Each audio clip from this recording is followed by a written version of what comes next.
వేసవి కాలంలో చలువ చేసే పెసరపప్పుతోటి ఈ విధంగా ఒకసారి కర్రీని ప్రిపేర్ చేయండి. రుచి అమోఘంగా ఉంటుంది. వెల్కమ్ టు అవర్ ఛానల్ రకరకాల రుచులు. ముందుగా స్టవ్ ఆన్ చేసుకొని ఒక కడాయి పెట్టుకొని అందులో 2 స్పూన్లు ఆయిల్, 1 స్పూన్ జీలకర్ర, 1 స్పూన్ మినప్పప్పు, 1 స్పూన్ ఆవాలు వేసుకొని చిటపటలాడిన తర్వాత టీ స్పూన్ పసుపు, అలాగే ఇంగువ, కరివేపాకు ఒక రెమ్మ వేసుకొని తర్వాత ముందుగానే కట్ చేసి పెట్టుకున్న ఒక ఉల్లిపాయని, ఒక దోసకాయని, ఒక టమోటోను, 2 పచ్చిమిర్చికాయను వేసుకోండి.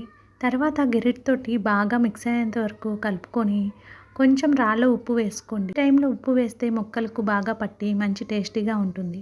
ఉప్పు వేసిన తర్వాత కాసేపు మూత పెట్టుకొని మగ్గించుకోండి. మీరెప్పుడైనా ఈ విధంగా కర్రీ కనుక ప్రిపేర్ చేయకపోతే కనుక ఒకసారి ట్రై చేయండి.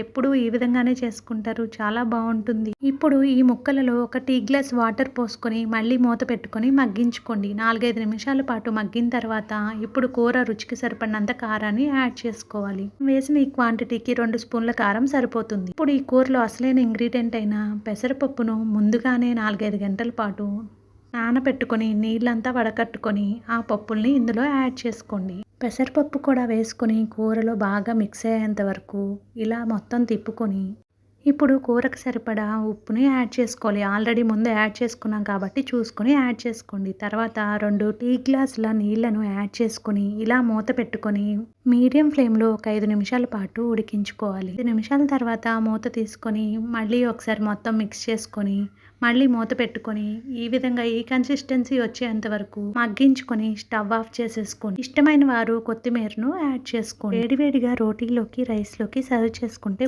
కాలంలో చలవ చేసే ఈ కర్రీని మీరు కూడా ప్రిపేర్ చేసుకొని ఎలా ఉంది అనేది కామెంట్ చేయండి. అలాగే వీడియోని లైక్ చేయండి, మన ఛానల్ని సబ్స్క్రైబ్ చేసుకోండి. Thank you.